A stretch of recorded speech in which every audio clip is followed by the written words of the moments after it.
कक्षा 10वीं की स्टूडेंट फाइलें आपके विषय हिंदी की 7/2/25-26 की त्रैमासिक परीक्षा हेतु प्रश्न बैंक लेके आ चुके हैं। जो आपके हिंदी विषय का पेपर होने वाला है, पूरा पेपर इसी प्रश्न बैंक से फंसने वाला है। ठीक है, इसी प्रश्न बैंक से आपका पूरा का पूरा पेपर आने वाला है। तो इस वीडियो को आपको ध्यान से देखना। जो आपके प्रश्न, सभी प्रश्न हम संपूर्ण उत्तर सहित कराने वाले हैं। ठीक है, तो वीडियो को आप यहाँ पर लाइक जरूर कर लीजिए और साथ ही इस वीडियो को आप अपने दोस्तों तक शेयर कर दीजिए, क्योंकि पूरा पेपर आपका इसी प्रश्न बैंक से आने वाला है। और आप यहाँ पर देख लीजिए, जो आपकी प्रश्न बैंक है वो आपकी लोक शिक्षण संचालनालय मध्य प्रदेश भोपाल द्वारा जारी की गई है। ठीक है, आप यहाँ पर देख लीजिए, ये आपकी विषय हिंदी की प्रश्न बैंक है। और साथ ही आपकी त्रैमासिक परीक्षा का जो ब्लू प्रिंट है वो भी दिखा देते हैं। तो ये रहा आपका त्रैमासिक परीक्षा का ब्लू प्रिंट, आप जिसमें आप यहाँ पर देख लीजिए सही विकल्प आपके क्षितिज काव्यखंड से 2 अंक के आएंगे, और काव्यबोध से 1 अंक का, और क्षितिज गद्य खंड से 1 नंबर का, और भाषा बोध से भी 1 नंबर का, और कृतिका से भी 1 नंबर का। इस तरह 6 अंक के आपके सही विकल्प आएंगे। और रेगिस्तान आएंगे क्षितिज काव्यखंड से 1 नंबर का, काव्यबोध से 2 नंबर के आएंगे आपके रेगिस्तान, और क्षितिज गद्य खंड से 1 नंबर का रेगिस्तान आएगा, भाषा बोध से 1 नंबर का, कृतिका से भी 1 नंबर का। इस तरह से 6 नंबर के आपके रेगिस्तान आएंगे। और असत देख लीजिए, क्षितिज काव्यखंड से 1 नंबर का असत आएगा, काव्यबोध से भी 1 नंबर का, और क्षितिज गद्य खंड से आपके 2 नंबर के असत आएंगे, और भाषा बोध से 1 नंबर का, कृतिका से 1 नंबर का। इस तरह 6 नंबर के आएंगे आपके। ठीक है, इस तरह सही जोड़ी एक वाक्य में उत्तर भी देख लीजिए। ठीक है, ये आपका ब्लू प्रिंट है त्रैमासिक परीक्षा का, तो इसका आप स्क्रीनशॉट ले लीजिए। और इसका आपको PDF कहाँ से डाउनलोड करना वो हम बता देंगे, उससे पहले आप यहाँ पर प्रश्न देख लीजिए। ठीक है, इस तरह से रहेगा आपका जो प्रश्न बैंक वो आपकी भोपाल द्वारा जारी की गई, इसी से पूरा पेपर आपका फंसने वाला है। आप यहाँ पर दिल्ली पूर्णांक रहेगा 75 नंबर का, समय आपका 3 घंटे रहने वाला। आप यहाँ पर देख लीजिए त्रैमासिक परीक्षा का 10वीं विषय हिंदी, पूरा पेपर इसी से फंसने वाला है आपका। तो इस वीडियो को ध्यान से देखिए। अब चलिए आपके यहाँ पहले तो आते हैं निम्नलिखित प्रश्नों में सही विकल्प का चयन कर लिखिए, जो कि आपके 6 नंबर के रहेंगे। तो पहला था हिंदी साहित्य का स्वर्णयुग कहलाता है, तो इसका राइट आंसर आपका भक्ति काल हो जाएगा। ठीक है, पहले का राइट आंसर आपका भक्ति काल रहेगा। और फिर आपका जो यहाँ पर दूसरा आता है रीति काल की रचनाओं का प्रधान विषय है, तो इसका आंसर आपका श्रृंगार वारण हो जाएगा। फिर तीसरा आता आचार्य रामचंद्र शुक्ल के अनुसार हिंदी पद्य साहित्य का दूसरा काल है, तो इसका आंसर आपका रहेगा भक्ति काल। ठीक है, आपका 12 राइट आंसर हो जाएगा। तो आपको यहाँ पर ध्यान से देखते जाना। चौथा आता है रीति काल को काव्य की दृष्टि से बांटा गया है, तो यहाँ पर रीति काल को काव्य की दृष्टि से 3 भागों में बांटा गया है। ठीक है, 3 भागों में आपका राइट आंसर हो जाएगा। और फिर आप यहाँ पर देख लीजिए, आपका आता है 5वां आधुनिक काल हिंदी कविता का आरंभ होता है, तो इसका राइट आंसर आपका 1900 हो जाएगा, संवत 1900 से। और फिर जो आपका आता है सूर्य के पद में भाषा है, तो सूर्य के पद में जो आपकी भाषा है वो आपकी ब्रज भाषा हो जाएगी, राइट आंसर हो जाएगा। ठीक है, तो आप ध्यान से देखते जाइए और आपको इसको पूरा यहाँ पर याद करना है। ठीक है, फिर चलिए आपके यहाँ पर देख लेते हैं गोपियों के अनुसार योग का संदेश किन के लिए है, तो आपका 7वें का आंसर हो जाएगा जिनका मन चंचल है, आपका राइट आंसर रहेगा 7वें का। फिर आपका 8वां दिया गया है जकरी शब्द का अर्थ है, तो जकरी शब्द का अर्थ है आपका रटना, रटना आपका राइट आंसर हो जाएगा। फिर आपका 9वां आता है जिसमें आप यहाँ पर थे परशुराम को व्यंग्य भरे उत्तर दिए, तो इसका राइट आंसर आपका हो जाएगा लक्ष्मण ने। ठीक है, लक्ष्मण ने दिए थे। फिर आपका जो 10वां आता है शिव धनुष के टूटने पर क्रोधित हो उठे, तो इसका आंसर परशुराम हो जाएगा। ठीक है, फिर आपका आता रामचरितमानस की भाषा है, तो रामचरितमानस की भाषा है आपकी अवधी। ठीक है, अवधी राइट आंसर हो जाएगा। तो इस तरह से आपके यहाँ पर हो जाते हैं जो आपके काव्य खंड के प्रश्न थे, सही विकल्प वो कंप्लीट हो जाते हैं काव्य खंड वाले। ठीक है, फिर आप यहाँ पर देख लीजिए काव्यबोध की जो आपकी सही विकल्प है वो देख लेते हैं। 12वां आता रसात्मकम वाक्यम काव्यम परिभाषा किस आचार्य की है, तो इसका राइट आंसर आपका हो जाएगा आचार्य विश्वनाथ। फिर आपका 13वां तक काव्य के भेद होते हैं, तो काव्य के आपके 2 भेद होते हैं। फिर आप यहाँ पर देख लीजिए आपका 14वां आता है जिसमें आप यहाँ पर किस काव्य के छंद एक कथा के धागे में मोती की तरह गुथे होते हैं, तो 14वीं का आंसर आपका प्रबंध काव्य हो जाएगा। और जो आपका 15वां था आलम्बन और उद्दीपन का संबंध है, तो इसका आंसर आपका विभाव से हो जाएगा। ठीक है, सारा राइट आंसर हो जाएगा। और 16वां आता जुगोप्स राष्ट्र का अस्थायी भाव है, तो जुगोप्स राष्ट्र का अस्थायी भाव आपका विभक्त से हो जाएगा।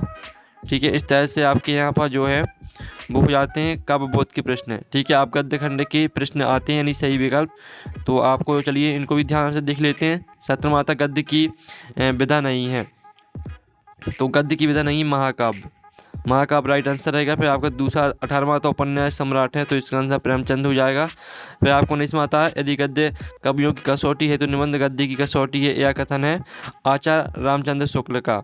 ठीक है, फिर आपका 20वां आता है स्वयं प्रकाश जी ने पत्रिका का संपादन किया, तो इसका आंसर आपका हो जाएगा वसुधा, वसुधा राइट आंसर रहेगा। ठीक है, फिर आप यहाँ पर देख लीजिए आपका दिया गया नेताजी की मूर्ति लगवाई गई थी, तो यहाँ पर इसका आंसर नगर पालिका हो जाएगा। ठीक है, नगर पालिका द्वारा। फिर आपका 22वां आता सुभाष चंद्र बोस की प्रतिमा किस वस्तु से बनी थी, तो इसका जो राइट आंसर रहेगा वो आपका हो जाएगा संगमरमर से। और जो आपका दिया गया 24वां बाल गोविंद भगत गाते समय बजाते थे, तो इसका आंसर आपका खंजड़ी हो जाएगा। और जो आपका आधा सच्चे साधु की पहचान होती है, तो इसका आंसर रहेगा उसके विचारों से। अब भाषा बोध के प्रश्न देख लेते हैं, तो आप यहाँ पर देख लीजिए अपना सा मुँह लेकर रह जाना मुहावरे के लिए सही परिस्थिति होगी, तो इसका आंसर आपका हो जाएगा पुत्र द्वारा पिता को समाज में सम्मान दिलाया जाना।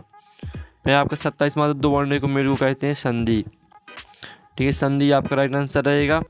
और जो आपका 28वां संधि के भेद होते हैं तो 3 होते हैं। और आप यहाँ पर 29वां देख लीजिए 2 शब्दों का अपने व्यक्ति चिन्हों को छोड़कर आपस में मिलना कहलाता है, तो इसका आंसर आपका समास हो जाएगा। और जो आपका 30वां आता जिन मूल शब्दों से मिलकर समास बना है उसमें से पहले पद को कहते हैं, तो पहले पद को कहते हैं पूर्व पद। इस तरह से आपके जो है भाषा बोध के प्रश्न भी हो जाते हैं। अब कृतिका भाग के प्रश्न आते हैं। देहाती ठीक है दुनिया उपन्यास के लेखक हैं, देहाती दुनिया उपन्यास के लेखक हैं आपके कौन, वो है आपकी शिवपूजन सहाय। और जो आपका था भोलेनाथ का असल में नाम था, तो इसका आंसर आपका तारकेश्वर नाथ हो जाएगा। ठीक है, और फिर आप यहाँ पर देख लीजिए मैया चावल अमनिया कर रही थी, अमनिया का अर्थ है, तो अमनिया का अर्थ हो जाएगा साफ करना। ठीक है, बार राइट आंसर रहेगा। तो इस तरह से जो है आपके कृतिका भाग के प्रश्न भी हो जाते हैं। अब आते हैं आपके प्रश्न 2। उचित शब्दों का चयन कर रेगिस्तान की पूर्ति कीजिए कि आपके श्रमक रहेंगे। तो चलिए आपके यहाँ पर रेगिस्तान देख लेते हैं। पहला आता गोपियों ने मधुकर संबोधन उद्धव के लिए दिया। ठीक है, पहले का आंसर आपका उद्धव हो जाएगा। फिर आपका दूसरा था एवं का संदेश लेकर ... मथुरा से ब्रजधाम आए थे, तो इसका आंसर आपका हो जाएगा उद्धव। ठीक है, दूसरे का आंसर भी आपका उद्धव रहेगा। और जो तीसरा था सूरदास ने भ्रमर गीत। ठीक है, सूरदास ने भ्रमर गीत ... भाषा में लिखा है, तो यहाँ पर ब्रज भाषा में लिखा है। ठीक है, तीसरे का आंसर आपको ब्रज हो जाएगा। चौथा था सूर्य की भक्ति ... भाव की है, तो इसका आंसर आपका शाक हो जाएगा। और जो 5वां था सहस्त्रबाहु की भुजा ... ने काट डाली थी, तो इसका आंसर आपका परशुराम हो जाएगा। जो 6वां था सूरवीर को अपनी वीरता ... में प्रदर्शित करनी चाहिए, तो यहाँ पर युद्ध भूमि में प्रदर्शित करनी चाहिए। ठीक है, तो आप यहाँ पर याद करते हैं। 7वां आता है छुअत टूट रघुपति भूनाथ दोषु कथन ... का है, तो इसका आंसर आपका हो जाएगा लक्ष्मण का। और 8वां आता परशुराम स्वभाव से ... थे, तो क्रोधी थे, क्रोधी आपका राइट आंसर रहेगा।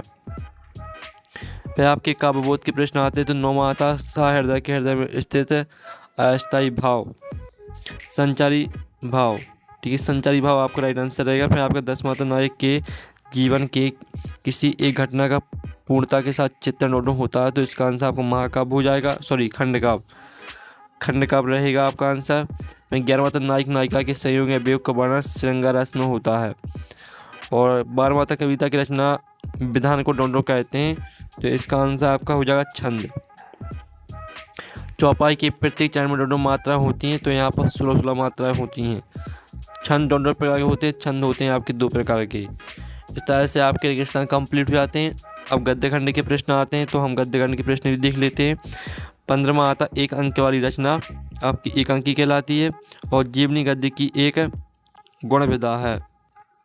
प्रतिमा बनाने वाले का नाम मोतीलाल था, और पन वाला एक काला मोटा और डॉट आदमी था, तो यहाँ पर इसका आंसर रहेगा खुश मिजाज। तो 19वां आता हालदार साहब डॉट डॉट सालों तक उस कस्बे से गुजरते रहे। तो इसका आंसर आपका रहेगा, ठीक है, 2 सालों तक गुजरते रहे। 2 आपका राइट आंसर हो जाएगा। फिर आपका 20वां था प्रतिमा पर सरकंडी के चश्मा डॉट डॉट के द्वारा लगाया गया था। तो यहाँ पर इसका आंसर रहेगा बच्चों को द्वारा। और 21वां आता बाल गोविंद भगत के गीतों में डॉट डॉट का भाव व्यक्त हुआ है। तो इसका आंसर आपका हो जाएगा, तो स्टूडेंट आपका 21वें का आंसर हो जाएगा जो आपका दिया जाएगा प्रभु मिलन। प्रभु मिलन आपका राइट आंसर रहेगा।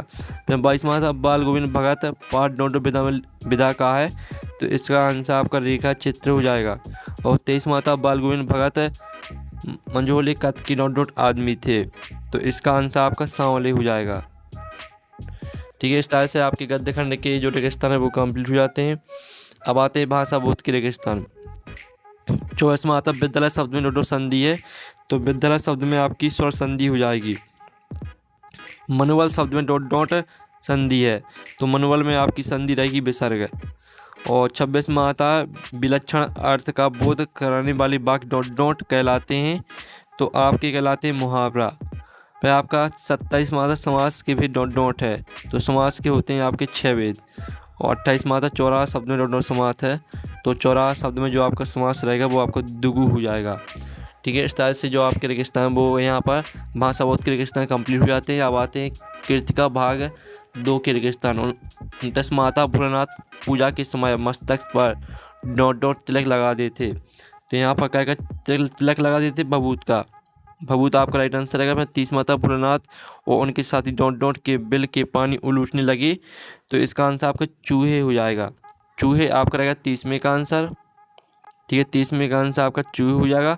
31वां था भोलेनाथ के पिता आटे की गोलियां डॉट डॉट को खिलाते थे। तो मछलियों को खिलाते थे। ठीक है, मछलियों आपका राइट आंसर रहेगा। फिर आपका 32वां था लड़की और बंदर पराई डॉट डॉट नहीं समझते। तो आपका 32वें का आंसर हो जाएगा पीर। पीर राइट आंसर रहेगा। फिर आपका 33वां आता भोलेनाथ और उसके साथी अमूल्य को घिसकर शहनाई बजाते थे। ठीक है, शहनाई आपका रहेगा राइट आंसर। तो इस तरह से आपके जो है वो रेगिस्तान कंप्लीट हो जाते हैं। अब चलिए नेक्स्ट प्रश्न हम यहाँ पर देख लेते हैं। अब स्टूडेंट आपके आते हैं सत्य असत। तो हम सत्य असत कंप्लीट करेंगे। गोपियाँ कृष्ण द्वारा चुरा गए अपने मन को वापस मांग रही हैं। तो पहला आपका सत्य हो जाएगा। दूसरा आता अच्छे लोग परहेज की दौड़ के लिए दौड़ चले आते हैं। तो आपका दूसरा ही सत्य रहेगा। और तीसरा आता उद्धव का संदेश गोपियों गुड़ की तरह मीठा लगा। तो ये आपका सत्य हो जाएगा। ठीक है, इस तरह से आपके 3 करा दिए। चौथा आपका आता एक संदेश सुनकर गोपियों की ब्रह अग्नि बढ़ रही है। तो चौथा आपका सत्य हो जाएगा। 5वां आता राजा का धर्म है कि प्रजा को ना सताए। तो ये आपका सत्य रहेगा। ठीक है, 5वां। और जो 6वां आता कुछ क्षत्रिय राजाओं को हराकर परशुराम राम लक्ष्मण को हराने के सपने देख रहे थे। तो जो आपका 6वां रहेगा वो आपका असत्य हो जाएगा। और 7वां आता वीर व्यक्ति अपनी प्रशंसा स्वयं करते हैं। तो सत्य रहेगा। 8वां आता शिव धनुष को खंडित देखकर परशुराम क्रोधित होते। तो ये आपका सत्य रहेगा। 9वां आता परशुराम की फर्श को देखकर लक्ष्मण भयभीत होगा। तो ये आपका सत्य हो जाएगा। रामचरितमानस महाकाव्य। तो ये आपका सत्य रहेगा। ठीक है, अब चलिए आपके काव्य बोध के प्रश्न देख लेते हैं। दृश्य काव्य में अभिनय तथ्य प्रदान होता है। तो आपका जो रहेगा 11वां वो आपका सत्य हो जाएगा। ठीक है, फिर 12वां आता मात्रिक छंद में मात्राओं की गिनती निश्चित रहती है। तो 12वां आपका बिल्कुल सत्य रहेगा। फिर आपका 13वां था पाणिक छंद में गण बहुत महत्व है। तो ये आपका सत्य रहेगा। रस के 7 अंग है। तो ये आपका सत्य हो जाएगा। फिर आपका 15वां था जहाँ अलौकिक आश्चर्य भाव उत्पन्न हो वहाँ विवत्स रस होता है। तो आपका 15वां रहेगा असत्य। ठीक है, 15वां आपका सत्य रहेगा। अब चलिए आपके गद्य खंड के प्रश्न देख लेते हैं, जिसमें आपका 16वां आता है यदि गद्य कवियों की कसौटी है तो निबंध गद्य की कसौटी है। तो सत्य रहेगा। कैप्टन चश्मे वाला आजाद हिंद फौज का सिपाही था। तो ये भी आपका सत्य रहेगा। सॉरी, आपका असत्य हो जाएगा 17वां। 17वां आपका सत्य रहेगा। नेताजी की मूर्ति संगमरमर की थी। तो ये आपका सत्य हो जाएगा। 18वां। 19वां आता नेताजी की मूर्ति 2 फुट ऊंची थी। सत्य रहेगा। 20वां आता मूर्ति नगर पालिका ने लगवाई थी। तो सत्य रहेगा। 21वां आता है बाल गोविंद भगत कबीर को साहब मानते थे। तो ये भी सत्य रहेगा। 22वां आता बाल गोविंद भगत की 2 बेटी थी। आपका सत्य हो जाएगा। गद्य खंड के सत्ता असत्य हो जाते हैं। अब भाषा बोध के सत्ता असत्य आते हैं। लोक प्लस उक्ति से मिलकर लोकोक्ति सत्य बना तो सत्य रहेगा। और अग्नि परीक्षा देना का अर्थ कठिन परिस्थिति में पढ़ना है, तो 24वां आपका जो रहेगा, ठीक है, वो आपका सत्य हो जाएगा। मुहावरा और लोकोक्तियों लक्षणा शब्दशक्ति के जरिए अर्थ ग्रहण किया जाता है, तो आपका जो 25वां रहेगा वो सत्य हो जाएगा। मुहावरा और लोकोक्ति एक ही है, तो ये आपका सत्य हो जाएगा। और फिर आपका 27वां आता आग बबूला होना। मुहावरे का अर्थ है बबूल में आग डालना, तो ये आपका असत्य रहेगा, बबूल में आग लगाना, ठीक है, तो आपका 27वां असत्य रहेगा। फिर आपका कृतिका भाग 2 के असत्य आते हैं। 28वां आता बचपन में भोलानाथ का अधिकतर समय अपने पिता के सानिध्य में गुजरता था, तो 28वां आपका सत्य रहेगा। तारकेश्वर नाथ ही भोलानाथ थे, तो आपका सत्य रहेगा। भोलानाथ को मैया के गोद से निकलकर बाबूजी की गोद में शांति मिली, तो यह सत्य हो जाएगा। ठीक है, इस तरह से 7 सत्य पूरे कंप्लीट हो जाते हैं। आप सभी सही जोड़ी कंप्लीट कर लेते जल्दी से। आपकी जो पहली दी गई, पहली आपको मैच कर देनी है किससे, भगवान, ठीक है, आप यहाँ पर देख लीजिए, भगवान शिव से मैच कर देनी है आपको। जो आपकी पहली दी गई, ठीक है, परशुराम की गुरु, तो आपके यहाँ पर भगवान शिव इसमें कहाँ दिया गया है, ठीक है, इसमें आपका भगवान शिव दिया ही नहीं गया है, शायद इस साइड दिया गया है, ठीक है यार, ये रहा आपका। तो आपको भगवान शिव से मैच कर देना है। और दूसरी आती है सूरसागर, तो सूरसागर को आपको सूरदास से मैच कर देना है, इसमें आप यहाँ पर देख लीजिए। फिर आपकी आती है कृतिका उतान, कृतिका भाग 2, तो इसको आपको पीठ है के बल लेटना से मैच कर देना है। और जो आपकी आती है भोलानाथ कृतिका भाग 2, तो इसको आपको किससे मैच कर देना है, चलिए आपको दिखा देते हैं। चौथी है, चौथी आपके तारकेश्वर नाथ से मैच कर देना है। तो इस तरह से आपकी सही जोड़ी आपको समझ में नहीं आएगी। पहले आप सही जोड़ी देख लीजिए, आपकी दूसरी सही जोड़ी दी गई है, ठीक है, फिर आपके एक वाक्य में उत्तर दिए गए हैं, ठीक है, तो इनके प्रश्न हम सीधे आपको उत्तर दिखा देंगे, ठीक है, आप इनके स्क्रीनशॉट ले लीजिए। आपके एक वाक्य में उत्तर दिए काव्यखंड के, काव्यबोध के, गद्यखंड के और भाषाबोध के। फिर आपके यहाँ से 2 नंबर के प्रश्न स्टार्ट होते हैं, उनका आंसर हम बाद में देखेंगे। पहले आपके एक वाक्य में उत्तर जो दिए गए हैं और साथ ही जो आपकी पहली सही जोड़ी और दूसरी सही जोड़ी, इनकी जो उत्तर है वो देख लेते हैं। स्टूडेंट आप यहाँ पर देख लीजिए, आपका पहली सही जोड़ी का आंसर दिया गया है और ये आपकी दूसरी सही जोड़ी का आंसर दिया गया है। फिर आपके जो एक साथ वाक्य में उत्तर दिए गए थे, तो ये आपके काव्यखंड के उत्तर दिए गए, ठीक है, आपका प्रश्न भी साथ में लिखा और उत्तर भी साथ में लिखा है, ठीक है। पद्य साहित्य के इतिहास को 4 भागों में विभाजित किया गया है, ये आपका उत्तर है। जो आपका डार्क ब्लैक लाइन में लिखा है, ये आपका उत्तर है और ऊपर प्रश्न दिया गया है, ठीक है। इस तरह से आप यहाँ पर देख लीजिए, आपको प्रश्न उत्तर दोनों साथ में दिए गए। फिर आपके काव्यबोध के प्रश्न देख लीजिए, ये आपके एक वाक्य में उत्तर के आंसर हैं। और गद्यखंड के प्रश्न देख लीजिए, इनके भी उत्तर आप यहाँ पर देख लीजिए, ठीक है, आप इसका स्क्रीनशॉट ले चलिए। फिर आप यहाँ पर देख लीजिए, आपके भाषाबोध के प्रश्न आ जाते हैं, इनके उत्तर भी देख लीजिए। और कृतिका भाग 2 के प्रश्न और इनके उत्तर देख लीजिए। इस तरह से जो आपके ऑब्जेक्ट पूरे कंप्लीट करा दिए, जो आपके 2 नंबर के प्रश्न, 3 नंबर के, 4 नंबर के, उनके प्रश्न हैं, जो हम उनके आंसर देखेंगे नेक्स्ट वीडियो में। तो वीडियो को लाइक कर लीजिए, चैनल को सब्सक्राइब कर लीजिए। Thanks for watching.